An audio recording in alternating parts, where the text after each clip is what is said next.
देखो भाई, प्रोनाउंस पे चर्चा करेंगे हम लोग। कल हमने बताया था आपको प्रोनाउन टोटल 10 होते हैं। इस 10 को आपको अच्छी तरह से जानना। पर्सनल प्रोनाउन क्या होता है? Personal pronouns, interrogative pronoun,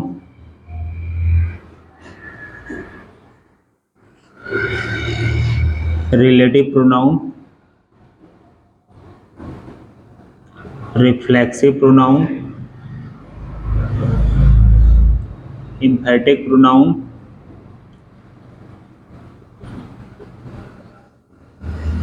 possessive pronoun,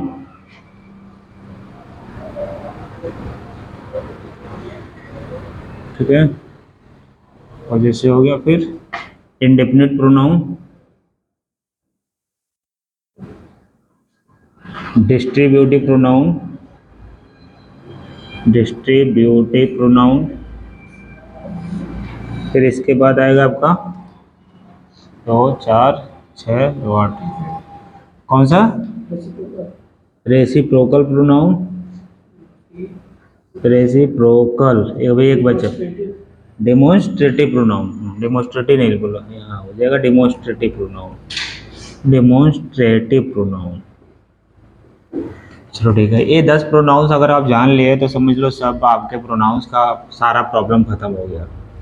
अभी कह रहा पर्सनल प्रोनाउन किसे कहते हैं? The pronouns which are use for person. वे सारे प्रोनाउन जो पर्सन के लिए इस्तेमाल किए जाते हैं उसे पर्सनल प्रोनाउन कहते हैं। पर्सन के लिए कौन कौन से इस्तेमाल होते हैं? ही, सी, इट, आई, वी, यू, दे। ये टोटल आपके पर्सनल प्रोनाउन होंगे, कहीं भी लिखे होंगे, ठीक है। अगर किसी भी वाक्य में लिखा हुआ है तो आपको तुरंत जवाब देना कि हाँ सर ये प्रोनाउन है, वो भी पर्सनल प्रोनाउन है। जब भी इस्तेमाल होंगे किसी पर्सन के लिए, जैसे लिखा she is my sister, my sister. अभी यहाँ पे ये जो सी है ना, ये प्रोनाउन है। कौन सा प्रोनाउन है? पर्सनल प्रोनाउन है, क्योंकि ये सी सिस्टर के लिए लगा है। सिस्टर हमारा पर्सन है। क्लियर है? आ रहा समझ में इतना? वे सारे प्रोनाउन जो किसी पर्सन के लिए इस्तेमाल होते हैं उसे हम लोग पर्सनल प्रोनाउन कहते हैं। It's clear? चलिए, कहीं भी लिखा हो आप तुरंत समझ जाओगे। इंट्रोगेटिव प्रोनाउन क्या होता है? Interrogative pronouns are those which ask question and it is used before verb. ये चीज याद रखना। इंट्रोगेटिव प्रोनाउन होता है जो प्रश्न पूछने का कार्य करता है और ये वर्ब से तुरंत पहले आता है। किसके पहले आएगा? वर्ब से।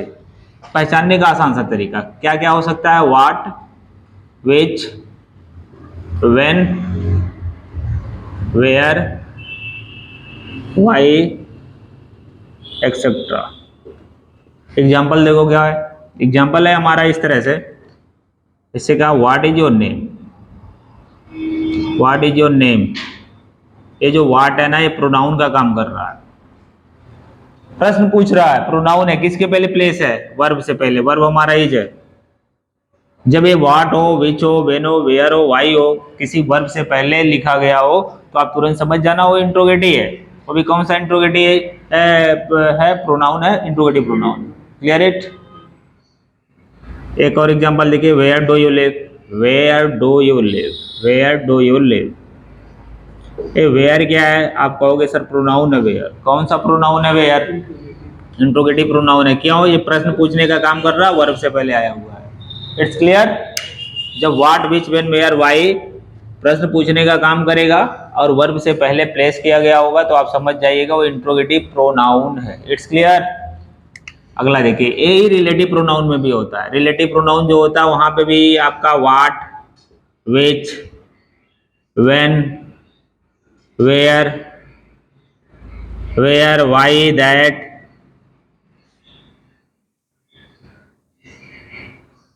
एक्सेट्रा, ये सारी चीजें आते हैं। बट यहाँ पे प्रश्न पूछने का काम नहीं करता है। ये दो क्लास को आपस में जोड़ने का काम करता है। एक क्लास को दूसरे क्लास से जोड़ेगा और इनके तुरंत पहले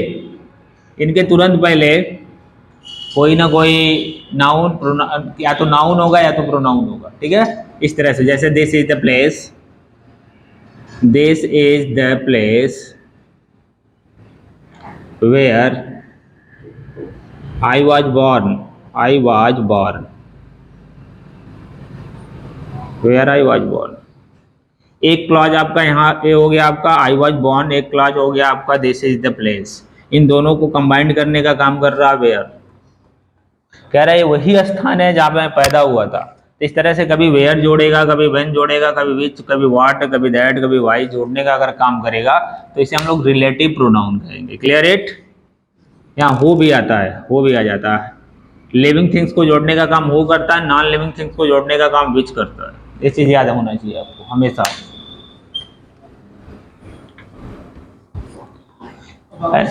हाँ, सब सब जोड़ने का काम करेगा, सबका अलग अलग काम है। ये आपका वेयर प्लेस को जोड़ने का काम करेगा, व्हेन टाइम को जोड़ने का काम करेगा। ठीक है, ये वेयर जो होगा प्लेस को जोड़ेगा एक दूसरे का, व्हेन टाइम को जोड़ने का काम करेगा, हु आपका लिविंग पर्सन को जोड़ने का काम करेगा, विच आपका नॉन लिविंग थिंग्स को जोड़ने का काम करेगा। ठीक है, ये ऐसे सारे सबके अलग अलग रोल्स हैं। आ रहा समझ में?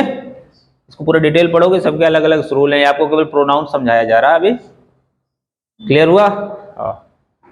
रिफ्लेक्सिव प्रोनाउन क्या होता है भाई? रिफ्लेक्सिव प्रोनाउन क्या होता है? रिफ्लेक्सिव प्रोनाउन स्वयं के बारे में बात करता है, स्वयं के। जब सब्जेक्ट अपने स्वयं के बारे में बात करने लगे तो समझ जाना रिफ्लेक्सिव प्रोनाउन है। ए पर्सनल प्रोनाउन से ही बनता है, जैसे ही का ही अगर सब्जेक्ट है तो उसका पर रिफ्लेक्सिव बनेगा हिमसेल्फ। लड़की है तो हर सेल्फ बन जाएगा, सेल्फ इसमें जुड़ जाता है, herself, myself, itself, itself, yourselves, themselves, etcetera. Self या सेल्वेस आपको कहीं भी मिल जाए प्रोनाउन के अंत में तो आप तुरंत समझ जाना कि वो आपका रिफ्लेक्सिव प्रोनाउन है।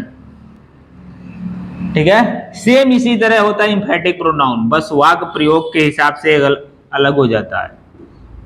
इसमें जोर डालने लगता है इंफैटिक में, इसमें जोर नहीं डालेगा। कैसे? देखो इस तरह से, अगर इस तरह लिखा हुआ है ही कैन, आई कैन लिख दे रहा हूं मैं, I can wash my cloth, wash my cloth myself, wash my cloth myself। ये नॉर्मली बात कर रहा है कि मैं अपना कपड़ा स्वयं धो सकता हूं। I can wash my cloth my self, ये माई सेल्फ जो लगा है किसके लिए लगा है? आई के लिए लगा है, ये रिफ्लेक्सिव हो गया। अगर ये इस तरह से जोर डाल के कहता आई माई सेल्फ, थोड़ा सा जोर डाल के कह रहा I myself can wash my clothes. अब यही माई सेल्फ यहां पे इंफेटिक हो गया। आ रहा समझ में? जब सेल्फ और सेल्वस वाले वर्ड वाक्य में प्रयोग जिसके लिए किए गए हों उन्हीं के जस्ट बगल में किए गए हों तो समझ जाना वो इंफेटिक है। ठीक है, जोर डाल रहा हो फिर उस पर कोई चीज जोर डाल के कहना, दबाव दे के देना कि हाँ मैं कर सकता हूं, मैं स्वयं कर सकता हूं, ऐसे बोलता वह स्वयं वहां जा सकता है। जोर डाल के अगर बोलेगा तो इंफेटिक हो जाएगा, जोर नहीं डालेगा, नॉर्मली बात करेगा, सेल्फ के बारे में बात करेगा तो आपका रिफ्लेक्सिव हो जाएगा। It's clear? कोई कंफ्यूजन? अगला देखो, सेम ये चीजें इसमें भी रहेंगे, जो ऊपर लिखा him self, her self, myself, itself, your self, them self, same वही रहेगा, बट वाक्य प्रयोग के हिसाब से ये इंफेटिक बन जाएगा। सेम सेम यही रहेंगे। पॉजेसिव क्या होता है भाई? देखिए पॉजेसिव के बारे में ये ऑनरशिप बताता है। पॉजेसिव वो सारे pronouns, all those pronouns which will tell you about ownership, that is called possessive. ये होते कौन कौन से हैं भाई? ये भी किसी वर्ब से पहले या तो बाद में इस्तेमाल होते हैं, जैसे mine, his, hers, hers, ours, yours. ठीक है, हुज, हुज नहीं होगा यहाँ पे ऑनर से। हाँ नहीं, वो तो क्वेश्चन करेगा ना हुज। अभी बता रहे ऑनरशिप की बात करेगा, ऑन हो जाएगा, ऑन। ठीक है, देयर्स, हिम तो हो गया यहाँ पे, हिम नहीं होगा, हिज होगा, हर्ष हो जाएगा, देयर्स, एक्सेट्रा। ये प्रोनाउन देखो, पॉजेसिव प्रोनाउन तब कहलाएंगे, ध्यान देना थोड़ा सा, अभी इसके बाद जब आप एडजेक्टिव पढ़ोगे ना, एडजेक्टिव में भी इंट्रोगेटिव एडजेक्टिव भी आएगा, और समझ में इंट्रोगेटिव एडजेक्टिव भी आएगा। फिर आप पढ़ोगे तो पॉजेसिव एडजेक्टिव भी आएगा, सॉरी हाँ पॉजेसिव एडजेक्टिव भी आएगा।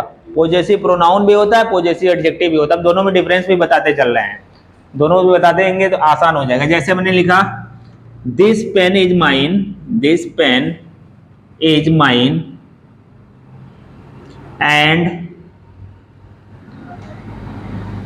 That is yours. अभी कह रहा है ये पेन मेरा है, वह पेन तुम्हारा है, इस पेन पे अधिकार है माइन का, उस पेन पे अधिकार है योर्स का। अभी ये माइन जो है ना, ये प्रोनाउन है कि एडजेक्टिव है, ये बता दे रहा हूं मैं आपको। ये जब भी प्रयोग होगा, ये आपका पॉजेसिव प्रोनाउन या तो वर्ब से पहले होगा या तो वर्ब के बाद होगा। क्लियर इट, ये चीज ध्यान देना। जब भी प्रयोग होगा या तो वर्ब के तुरंत बाद होगा या वर्ब के तुरंत पहले होगा, तो ये प्रोनाउन कहलाएंगे। अगर ये इनके बाद कोई नाउन लिख दिया गया है तो ये प्रोनाउन नहीं कहलाएंगे, कभी भी गलत हो जाएगा वो, तो वो एडजेक्टिव हो जाएंगे। वो भी कौन सा एडजेक्टिव? Possessive adjective. जैसे लिखा हो this is your pen, your pen. अब आपसे कोई पूछे योर क्या है भाई ये, तो आप ये कभी नहीं कहना योर प्रोनाउन है। योर यहाँ पे एडजेक्टिव है। क्यों एडजेक्टिव है? ये पेन की विशेषता बता रहा। कौन सा एडजेक्टिव है? तो वो भी है, तो कौन सा एडजेक्टिव है? पॉजेसिव एडजेक्टिव है। ये चीजें आपको पता होना चाहिए। तो पॉजेसिव भी आपको पता होना चाहिए, कहीं भी लिखा हो possessive adjective, possessive pronoun. Indefinite पे आते हैं हम लोग। इंडेफिनिट प्रोनाउन क्या होता है? इंडेफिनिट प्रोनाउन बहुत आसान होता है। इसके अंत में देखो इंडेफिनिट होता, वन ज्यादातर लगे, someone, anyone, no one, ठीक है, ये आपके इंडेफिनिट प्रोनाउन होगा। बॉडी लगा होगा, somebody, anybody, know body,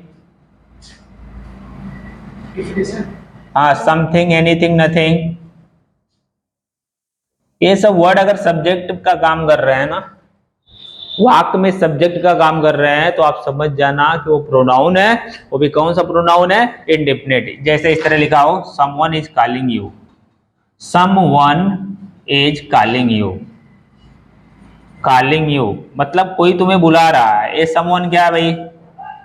pronoun है समवन। कौन सा प्रोनाउन है?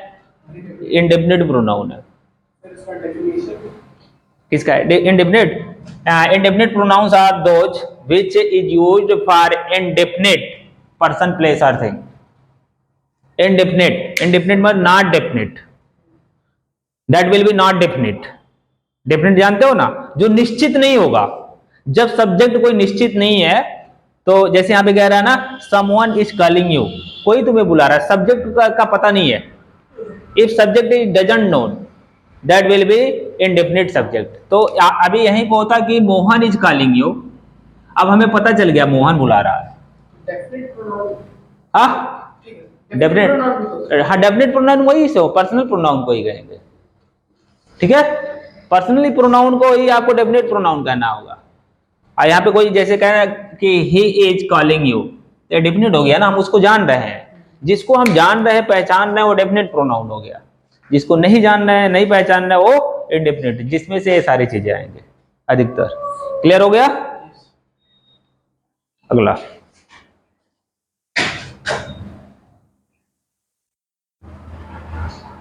अभी देखिए डिस्ट्रीब्यूटिव प्रोनाउन क्या होता है। इसमें क्या होगा? Each of,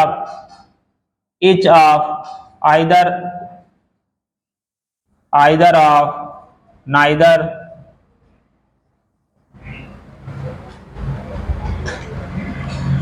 neither of, every of,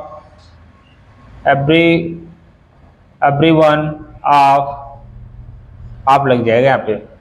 मैंने कई लोग रहेंगे, उसमें से हर किसी को अलग अलग करके बताने की कोशिश करेगा इस तरह से। each of you is important for me, important for me। देखिए प्रोनाउन का काम कर रहा है each of you, इतने सारे लोग मिलकर कर रहा। बहुत सारे लोग हैं लेकिन उनमें से हर किसी को डिस्ट्रीब्यूट कर करके बता रहा है। यू का मतलब बहुत सारे, यहाँ पे केवल एक के बारे में बात नहीं हो रहा यू का मतलब, इसमें मतलब कह रहा है यू का मतलब होता है बहुत सारे लोग हैं लेकिन उसमें वो सबको अलग अलग करके बता रहा है, डिस्ट्रीब्यूट करके बता रहा। तो आप कहीं पे भी ईच आप लगाओ, आइदर आप लगाओ, नाइदर आप लगाओ, एवरीवन आप लगाओ, तो आप समझ जाना कि डिस्ट्रीब्यूटिव प्रोनाउन है। इसके बाद तुरंत सब्जेक्ट लिखा होगा। Clear it? हाँ, इनके बाद नाउन नहीं आना चाहिए। नाउन आएगा तो डिस्ट्रीब्यूटिव एडजेक्टिव हो जाएगा तुरंत, क्योंकि डिस्ट्रीब्यूटिव एडजेक्टिव भी होता है, ए भी एडजेक्टिव में भी आता है डिस्ट्रीब्यूटिव, पॉजेसिव भी एडजेक्टिव होता है और इंट्रोगेटिव भी एडजेक्टिव होता है। लेकिन इनके तुरंत बाद नाउन आ जाएगा। इनके तुरंत बाद अगर नाउन आया तो ये एडजेक्टिव बन जाते हैं, अगर नहीं आया तो ये प्रोनाउन रहेंगे। ये तीनों पे थोड़ा सा खास करके ध्यान देना होगा। हाँ, डिमोस्ट्रेटिव भी देख लेते हैं। डिमोस्ट्रेटिव देखिए, डिमोस्ट्रेटिव क्या है? डिमोस्ट्रेट करता है। डिमोस्ट्रेट मैंने संकेत करना होता है, इंडिकेट करना, ये इंडिकेट करता है, ठीक है, दूर की चीजों को और नजदीक की चीजों को। ये किससे करता है? दिस, दैट, दीज, दोज, सच, इन सारी चीजों से करता है, ठीक है। लेकिन एक चीज ध्यान देना है थोड़ा सा, ये जब भी इस्तेमाल होंगे ये वर्ब से पहले होने चाहिए, ठीक है। वर्ब से पहले होंगे इस्तेमाल तभी ये डिमोस्ट्रेटिव प्रोनाउन कहलाएंगे। अगर नाउन से पहले इस्तेमाल हो गए तो तुरंत एडजेक्टिव बन जाएंगे। कैसे बनेंगे देख लो ये भी ध्यान से। अगर इस तरह लिखा है, देखो यहाँ नीचे लिख दे रहा हूं, यहाँ लिख दे रहा हूं, अगर ऐसे लिखा है दिस इज माई पेन, ये दिस जो है ना ये प्रोनाउन है। कौन सा प्रोनाउन है? डिमोस्ट्रेटिव प्रोनाउन है, इंडिकेट कर रहा नजदीक की चीज। अगर ये इस तरह लिख दे this pen is mine, this pen is mine, अब आपसे कोई पूछे ये दिस क्या है तो आप इन्हें कहिएगा प्रोनाउन है। ये दिस आपका एडजेक्टिव है। कौन सा एडजेक्टिव है? Demonstrative adjective. यही दिस एक बार प्रोनाउन बनेगा, यही दिस एक बार एडजेक्टिव भी बनेगा। जब नाउन से पहले आएगा तो एडजेक्टिव बन जाएगा, जब वर्ब से पहले आएगा तो प्रोनाउन बन जाएगा। क्लियर होगा? अब आता है रेसिप्रोकल। रेसिप्रोकल के बारे में बात करें, दो लोगों के बीच में या दो से अधिक लोगों के बीच में बात करता है रेसिप्रोकल। ये दो होते ही हैं, ईच अदर होता है और वन एंड अदर होता है, वन एंड अदर। दो लोगों के लिए ईच अदर का इस्तेमाल होता है और दो से अधिक लोगों के लिए वन एंड अदर का इस्तेमाल होता है। क्लियर? जैसे Maya and Manisha, Maya and Manisha are fighting. अब आपको इसमें से दोनों में से कोई भरना है। हाँ, माया एंड मनीषा आर फाइटिंग, माया और मनीषा लड़ रही हैं, एक दूसरे से लड़ रही हैं, ठीक है। ईच अदर का मतलब भी होता है एक दूसरे से, और वन एंड अदर का मतलब भी होता है एक दूसरे से। ईच अदर का इस्तेमाल होता है दो लोगों के लिए और वन एंड अदर का इस्तेमाल होता है दो से अधिक लोगों। अब यहां पे क्या भरोगे? ईच अदर भरोगे ना, दो ही लोग हैं। अगर यहां पे इस तरह से लिखा होता boys are fighting, boys are fighting, fighting, आपको each other one and other में से एक भरना होगा इन द क्लास। क्या भरोगे? वन एंड अदर हो जाएगा। बॉयज आर फाइटिंग, एक लड़का नहीं है, दो भी नहीं है, दो से अधिक है। कह रहे लड़के क्लास में एक दूसरे से क्या कर रहे हैं? लड़ रहे हैं। Boys are fighting one another in the classroom, ऐसे करना होगा ये पूरा आपका। अब आपसे कोई पूछे ये क्या है भाई, ईच अदर क्या है, तो आप कहोगे सर प्रोनाउन है। वन अनदर क्या है, तो आप कहोगे प्रोनाउन है। कौन सा प्रोनाउन है? रेसिप्रोकल है। ये संबंध बता रहा है दो लोगों के बीच में या दो से अधिक लोगों के बीच। ये पूरा डिटेल हो गया प्रोनाउंस। कहीं भी लिखा रहे पहचान लोगे, कोई दिक्कत नहीं ना?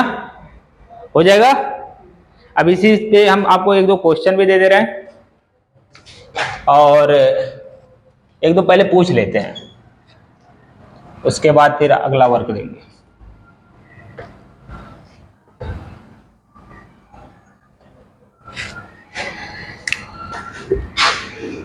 She gave me a flower which was very costly. She gave me a flower which was very costly. आपको प्रोनाउन इसमें ढूंढना, कहाँ कहाँ प्रोनाउन है? सी है, और कहाँ है? मी है, और कहाँ है? विच है, और कहीं है? बस इतना ही प्रोनाउन है। सी कौन सा प्रोनाउन है? Personal pronoun. बहुत सही, पर्सनल प्रोनाउन हो गया ये। मी कौन सा प्रोनाउन है? ये भी पर्सनल है। पर्सनल का देखिए एक चीज मैं बता दे रहा हूं, ये भी पर्सनल ही है। हाँ अभी वो भी बता रहा हूं। ये विच क्या है? ये भी प्रोनाउन है। कौन सा प्रोनाउन है?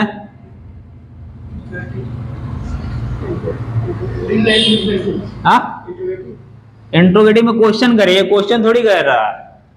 सी गेव मी ए फ्लावर, उसने मुझे एक फूल दिया, विच वॉज वेरी कॉस्टली, जो बहुत महंगा था। नहीं भाई जोड़ रहा है, देखो वो समझ गया, तुम लोग नहीं समझ पा रहे हो।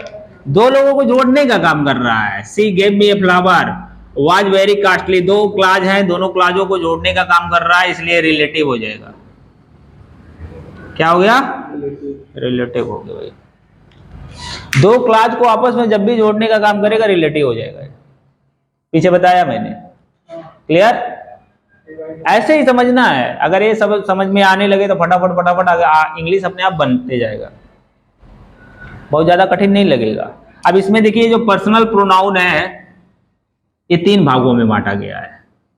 एक को फर्स्ट पर्सन बना दिया गया है, एक को सेकंड पर्सन बना दिया गया है, और एक को थर्ड पर्सन बना दिया गया। फर्स्ट पर्सन में आई को और वी को रखा गया, सेकंड पर्सन में यू को रखा गया, और थर्ड पर्सन में ही, सी, इट और दे को रखा गया। अब इनके केस बना दिए गए। इन्हीं पर्सनल प्रोनाउन के तीन केस बना दिए गए। एक को सब्जेक्टिव केस कहा गया, एक को ऑब्जेक्टिव केस कहा गया, एक को पॉजेसिव केस कहा गया। पॉजेसिव, हाँ सब यही जान लेना है। सब्जेक्टिव केस में सब टोटल यही सारे आएंगे। ही सब्जेक्ट में आएगा जब भी इस्तेमाल होगा, सी सब्जेक्ट में आएगा, इट सब्जेक्ट में आएगा, आई सब्जेक्ट में आएगा, वी, यू और दे, ये सब जब भी इस्तेमाल होंगे तो किसी ना किसी वाक्य का सब्जेक्ट बन के ही आएंगे। ही कभी भी किसी वाक्य का ऑब्जेक्ट नहीं बन सकता। अगर ऑब्जेक्ट बनाना है ही को तो क्या बनेगा? हिम बनेगा। क्या बनेगा? पॉजेसिव बनाना है तो हिज बनेगा। सी का ऑब्जेक्ट बनाना है हर हो जाएगा, पॉजेसिव हर्ष होता है और हर भी होता है, ठीक है, हर्ष हो जाएगा, हर होगा। इट का इट होगा और इट्स हो जाएगा। आई का मी हो जाएगा, माई हो जाएगा और माइन हो जाएगा। वी का अस हो जाता है, आवर हो जाएगा, आवर्स हो जाएगा। यू का ऑब्जेक्ट यू ही रहता है, पॉजेसिव योर होता है और योर्स होता है। दे का देम हो जाएगा, ये देयर भी होगा और देयर्स भी होगा। ये चीजें सब पता होनी चाहिए, ठीक है, क्लियर हुआ इतना? ये सारी चीजें डिटेल आपको जब पता रहेगा तब आप इसके बारे में पूरा डिटेल कर लोगे, फटाफट फटाफट कर लोगे, कोई दिक्कत नहीं हो जाएगा। प्रोनाउन में कोई दिक्कत हो जाएगा? आपको 10 वाक्य बनाने हैं, बात को समझो, कैसे बनाने हैं? घर से 10 वाक्य आप एक वाक्य बनाइएगा, जैसे मैंने लिखा he was very intelligent in maths। अब इसमें एक प्रोनाउन आया, देखिए ही के नीचे अंडरलाइन करिएगा, यहां लिखिएगा पर्सनल प्रोनाउन, ठीक है। एक वाक्य बनाइएगा जिसमें आपका रिलेटिव प्रोनाउन आ जाए, एक वाक्य बनाइएगा जिसमें इंट्रोगेटिव प्रोनाउन आ जाए, एक वाक्य बनाइएगा जिसमें आपका रिफ्लेक्सिव प्रोनाउन आ जाए, एक वाक्य बनाइएगा जिसमें इंफेटिक आ जाए। मैंने सब 10 वाक्य आपके पास होने चाहिए, सबके नीचे अंडरलाइन करके उसका नाम लिखना होगा। आगे पीछे कहीं भी लिख सकते हैं, सीरियल वाइज कोई जरूरी नहीं है आप लिखे, लेकिन 10 वाक होने चाहिए। 10 के आपको ऐसे वाक अपने से बनाने हैं, चाहे इजी बनाओ और डिफिकल्ट बनाओ, any you can make. Tomorrow I will check. और घर पे आप प्रिपेयर क्या करोगे, वर्ब के बारे में देख लो। वर्ब के बारे में हम बता दें आपको क्या क्या पढ़ना है डिटेल में भी, इसमें कोई दिक्कत नहीं है ना। हाँ, वर्ब आपको थोड़ा सा फास्ट पढ़ा रहा हूं मैं।